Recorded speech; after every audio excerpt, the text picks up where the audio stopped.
Bien, pues ahora le doy la palabra al licenciado y presbítero Javier Vergara Nadal, que nos acompaña desde Chile, desde la parroquia de la Inmaculada Concepción. Él es licenciado en teología por la Pontificia Universidad Católica de Santiago de Chile y pues también nos ha permitido subir su texto a nuestra página web. Le damos ahora la palabra y le agradecemos su participación. Adelante. Muchísimas gracias, doctora Rosario. Quisiera agradecer la posibilidad de estar con ustedes compartiendo la pasión de Newman, y agradecer también al licenciado Miguel Ángel Mendoza Correa, que me va a permitir saltarme toda la primer parte, porque él ha clasificado mucho mejor que yo y quedará en el escrito para que ustedes la puedan leer, en las distinciones que hace Newman en su obra La gramática del asentimiento, de lo que es una aprehensión, una inferencia y un asentimiento. Me parece que él lo ha destacado bastante bien. Solo dejar como base que el asentimiento religioso para Newman es siempre el asentimiento real, digamos, ¿no? Porque si no, estamos a merced de nuestros impulsos, nuestros caprichos, como dice él, de luces errantes, que no nos permiten que nuestros asentimientos se traspasen a nuestra conducta, a nuestra vida. Y por eso él va a decir también que las deducciones no tienen ningún poder de persuasión, ¿no? Son las personas las que nos influyen, las voces las que nos hacen derretir, las miradas las que nos subyugan, los hechos los que nos inflaman. Muchos hombres viven y mueren por un dogma, pero nadie es el mártir de una conclusión, ¿no? Me tocó en el estudio de la tesis con una pregunta que me inquietaba mucho: ¿por qué ante un mismo anuncio del Evangelio, de una catequesis, en una misma familia, tener la misma modalidad de traspasar la fe, unos terminan creyendo y otros no, ¿no? Sabiendo que el don de la fe es un don sobrenatural, ¿cuál es nuestra colaboración? Esa fue mi pregunta permanente. Y me topé con la bibliografía complementaria, con Terence Merrigan, que en su investigación sobre el modelo teórico del pensamiento de Newman, descubre que esta distinción nocional real corresponde a lo que él llama el modelo de polaridad, es decir, una unión en tensión, una unión múltiple. Newman combina en su pensamiento objetividad y subjetividad, intelecto y corazón, doctrina y experiencia, logrando que lo que los teólogos llaman la coincidencia de los opuestos. Es una fructífera tensión entre estos aparentes polos opuestos que se mantienen en unidad, de tal manera que el mundo invisible está en una permanente interrelación con el mundo visible. No existen dualismos que separen ambas dimensiones de la realidad. No es tampoco una unión accidental o indiferente, como si fuera solo algo exterior. Es una unidad en polaridad que se expresa en dos pares de opuestos coincidentes. A mí esto de nocional y real me llamó la atención para poder llegar a sentir realmente que eso traspase a nuestra vida. Newman fue un hombre de múltiples cambios, tomando en cuenta que estos cambios fueron un desarrollo que apenas implicó rupturas, ya que se llevaron a cabo en un lento proceso de maduración. Es aquí donde se verifica el modelo de polaridad aplicado a sí mismo. El cardenal inglés poseía una gran valoración del movimiento y del cambio, de tal manera que en su vida hubo múltiples modificaciones decisivas que lo ayudaron a su madurez. Este crecimiento, dice Newman en sus palabras, se hizo más por adiciones y graduales enriquecimientos que por la simple eliminación de ideas adquiridas al principio. Esto nos muestra cómo verifica la unidad de opuestos en su vida el gran modelo de la polaridad. Lo mismo podríamos decir de su lucha contra el liberalismo de su época. Newman no adopta una visión anticientífica frente al despliegue de las ciencias en el siglo XIX. A lo que se opone es a absolutizar las ciencias naturales como la única forma objetiva de conocimiento, y además se opone a usar el método empírico como el único camino para responder a cuestiones teológicas y morales. En uno de los sermones predicados por Newman en Oxford en 1826, desde 1826 hasta el 43, nuestro autor nos advierte que alguna especie de profundización de las relaciones mutuas de las cosas es esencial para la madurez del entendimiento. La razón es la capacidad de avanzar hacia nuevas ideas por medio de las que ya se tienen. cierre de cita. Es decir, desde una idea principal se avanza para desarrollar sus consecuencias, de tal manera que las relaciones colaterales tienen una misma base o origen que le da coherencia a todo el conjunto. Esto nos hizo pensar en el modelo de polaridad y en dos grandes conceptos que desarrolla en todas sus obras, pero sobre todo en la gramática del asentimiento. El concepto de development, desarrollo, y el verbo de to realize, darse cuenta. El asentimiento nunca es instantáneo, requiere de un proceso interior. El desarrollo marca el eje horizontal, el development, que se va desplegando. La apropiación, el to realize, denota el eje vertical, que se va interiorizando. El modelo de polaridad realiza recíprocamente la unidad de los aparentes opuestos para incorporarlos interiormente y de manera personal. En lo que nosotros, valiéndonos de que Newman le encantaba inventar conceptos para explicar cuestiones complejas, nos llevó a inventar también un concepto que es el proceso de apropiación en el acto de fe. Es un concepto central desde el cual nos damos cuenta que aún conociendo las disposiciones previas, necesitamos incorporar esa disposición de manera real en nosotros para encarnarlas, interiorizarlas y para favorecer así un asentimiento religioso que sea permanente. Vamos a las disposiciones al asentimiento religioso. La religión para el profesor de Oxford, como hemos dicho, tiene características de un asentimiento real y se prepara gracias a las disposiciones. En cita, la fe de tantos miles de nuestros días en la divinidad de Jesucristo, no por ser común es necesariamente nocional, sino que puede ser una fe real y personal, originada en las diversas almas por diversas experiencias y causas dispositivas combinadas de diversa manera. Cierre de cita.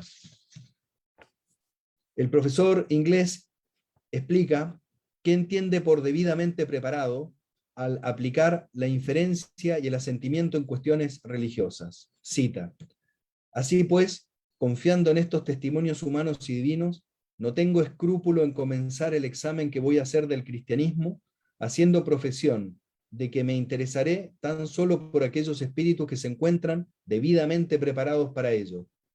Y por preparado entiendo estar imbuido de las opiniones religiosas y sentimientos que se he identificado con la religión natural. Vemos que la religiosidad natural para Newman es una base para disponerse a la religión revelada. Para explicar la preparación mental que se requiere para investigar el cristianismo, el santo cardenal Newman señala 10 pruebas precedentes o disposiciones mentales. Estas pruebas presuponen, pues, en cita, la fe y la percepción de la divina presencia, el reconocimiento de sus atributos, la admiración de su persona debajo de ellos, la convicción del valor del alma y de la realidad e importancia del mundo invisible, la persuasión de que a medida que participamos en nuestras personas de los atributos que de él admiramos, nos hacemos cada vez más amables a él, la consiguiente inteligencia de nuestra culpa y de nuestra miseria, la esperanza anhelante de reconciliarnos con él, el deseo de conocerle y amarle. Newman concluye: estos son los aspectos del estado del espíritu que desearía en aquellos que quieren investigar la verdad del cristianismo. Newman, en el sermón predicado para el cuarto domingo de Adviento en ocasión de la fiesta de Santo Tomás Apóstol, analiza el texto bíblico de Lucas 3, preparad el camino al Señor, enderezad sus sendas. Todo barranco será rellenado, todo monte y colina será rebajado, lo tortuoso se hará recto, y las asperezas serán caminos llanos, y todos verán la salvación de Dios. Nos parece que hay una posible relación de los términos bíblicos y de dicho sermón que nos permiten proponer 4 disposiciones personales que fueron desarrolladas también en la gramática del asentimiento. Será rellenado, despertar la conciencia. Será rebajado, advertir el sentido ilativo. Será recto, humillar las probabilidades convergentes. Serán llanos, inflamar la poderosa expectación. El precursor prepara el camino del Señor enderezando sus sendas, con ciertas disposiciones que son necesarias en nuestra colaboración hacia el proceso de apropiación de la fe, y así ver la salvación de Dios. En el sermón citado, Newman desarrolla la primera, que es creer en Dios como maestro y juez, la conciencia, y la última, el deseo serio de que Dios se nos revele, la poderosa expectación. Nosotros vamos a seguir un camino inverso, de tal manera como aparece en la gramática. Primero, inflamando el corazón con la poderosa expectación que Dios se manifieste, y así las asperezas de la vida se convertirán en caminos llanos. Luego, con las probabilidades convergentes en un mismo sentido, se eliminan con nuestra humillación las múltiples proposiciones tortuosas solamente inferidas, logrando una sola certeza que cree un camino recto hacia el asentimiento religioso, que gracias al sentido ilativo, que advierte como su juicio recto la posibilidad de asentir religiosamente, despierta en la conciencia como una apertura a lo sobrenatural, para que todo barranco de dudas sea rellenado, disponiéndonos así al acto de la fe. Y ahora muy brevemente las 4 disposiciones personales. 1. La poderosa expectación. Si se carece de simpatía hacia los hechos concretos en favor del cristianismo, no se puede tener fe en ellos porque no hay una adecuada preparación. Podría darnos las mejores respuestas de la fe, pero si no contesta a una primera pregunta anterior, no producirá ningún efecto en nosotros. Podríamos tener la mejor respuesta, pero si el sujeto no está imbuido por una pregunta preliminar, no dejará ninguna poderosa expectación.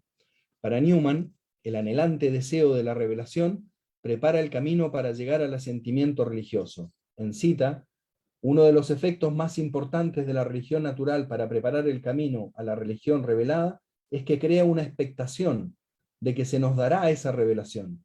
El anhelante deseo de la revelación que las mentes religiosas tienen prepara el camino para que la esperen.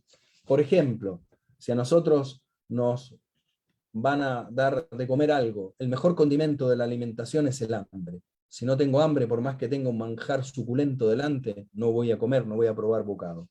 Newman, partiendo del principio sacramental, toma el mundo visible y el invisible ambos como reales, como creados. Por eso, cuando nuestro autor distingue lo material de lo espiritual, no está pensando en un mundo espiritual solo en cuanto inmaterial, sino en cuanto personal. Más aún, el mundo material es espiritual porque no está separado de los seres espirituales, sino que es su proyección.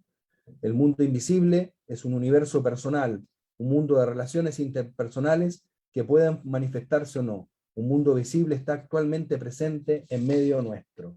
Eso sería la poderosa expectación. Segundo, las probabilidades convergentes.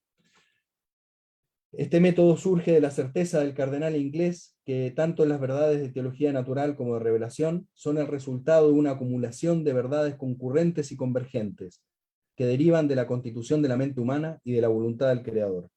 El peso de dichas probabilidades está dado en que se van sumando unas con otras hasta llegar a la certeza. Newman pone un ejemplo admirable, el ejemplo del cable. Cita: la mejor ilustración de lo que mantengo es la de un cable compuesto de cierto número de hilos diversos, cada uno de los cuales, por sí solo, débil, mas todos juntos tan fuertes como una barra de hierro. La barra de hierro representa la demostración estricta matemática. El cable representa la demostración moral, lo cual consiste en un conjunto de probabilidades que separadamente no llegarán a ser certeza, pero que todas juntas son irrefragables. 3. El sentido ilativo. Uno de los aportes más característicos de Newman es el que desarrolla con esta expresión, ilative sense. Declara connotación activa asociada al juicio y es el recto modo de juzgar en el razonamiento. Newman prefiere el término sentido, sense, por su connotación de espontaneidad, de facilidad e inmediatez. El sentido ilativo es un perfeccionamiento del entendimiento, en el cual cada persona hace a su modo de inferir algo determinado que coincida con lo que está infiriendo. El sentido ilativo va perfeccionando nuestra capacidad de inferir, potenciando nuestra mente para llegar a la certeza personal. Lo que guía la certeza a lo concreto, según nuestro autor, es la convergencia de probabilidades que no se pueden reducir a un solo silogismo. Es por una especie de percepción instintiva que pasamos directamente de la premisa a la conclusión.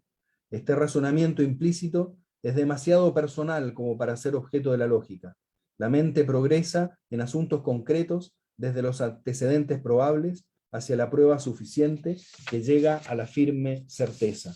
Como la técnica del leñador. El leñador da siempre golpes ascendentes y descendentes en un mismo punto. no uno en lo frondoso, otro en el tronco y otro en la raíz. El sentido ilativo va juntando toda la convergencia de probabilidades y le hace asentir realmente. Y finalmente la conciencia. La conciencia, tanto la certeza como la conciencia tienen su lugar en la mente normalmente constituida. Por ser hombre soy incapaz, aunque quisiera, de vivir sin conciencia de ninguna clase, dice Newman. Es nuestro gran maestro íntimo de religión. La conciencia es una guía personal. Si hago uso de ella es porque debo usarme a mí mismo. No puedo pensar con otra mente que no sea la misma, dice. La conciencia es eslabón entre la criatura y el creador. De aquí la necesidad de ayudar a reconocerla. Al ponernos en contacto con lo trascendente, la conciencia nos posibilita el asentimiento religioso. Es la voz de Dios que nos llama y que toma la iniciativa para que podamos darle a Dios una respuesta desde la fe. Newman cita: hay ciertas disposiciones del espíritu que son necesarias para la fe, como se muestra que la carencia de ellas y donde residen, es allí donde reside nuestra culpa. Esto es lo que quiero insistir, dice Newman. Me guía el especial oficio del bautista, de preparar el camino al Señor, pues se entiende, por tal preparación, la creación en los corazones de los que escuchaban las disposiciones necesarias para la fe, hombres de buena voluntad. Fin de la cita. Por su naturaleza misma, la conciencia nos lleva hacia un ser exterior que nos ha hablado, en su misma voz que da testimonio de sí. Creen en su existencia no porque otros lo digan, no meramente por la palabra de los hombres, sino por una personal adhesión a su verdad. La religión natural y revelada están en unidad polar, se requieren e integran, haciendo una unidad múltiple. Dios se revela en la historia progresivamente, va disponiendo paulatinamente para encontrarnos con Él. A modo de ejemplo, es la diferencia que hay comer realmente la comida o quedarse solo mirando el menú o la receta. La conciencia despierta en nosotros un especial encuentro con Jesús. Como conclusión, nos parece muy necesario en estos tiempos tener en cuenta estas 4 notas de las disposiciones personales para sentir realmente, para lograr pasar de una pastoral de conservación a una evangelización más misionera, que logre despertar, mantener, profundizar y personalizar el encuentro con Jesucristo de una manera real y permanente, ya que con buenas disposiciones, como dice Newman, la fe es fácil, sin ellas no. Muchísimas gracias.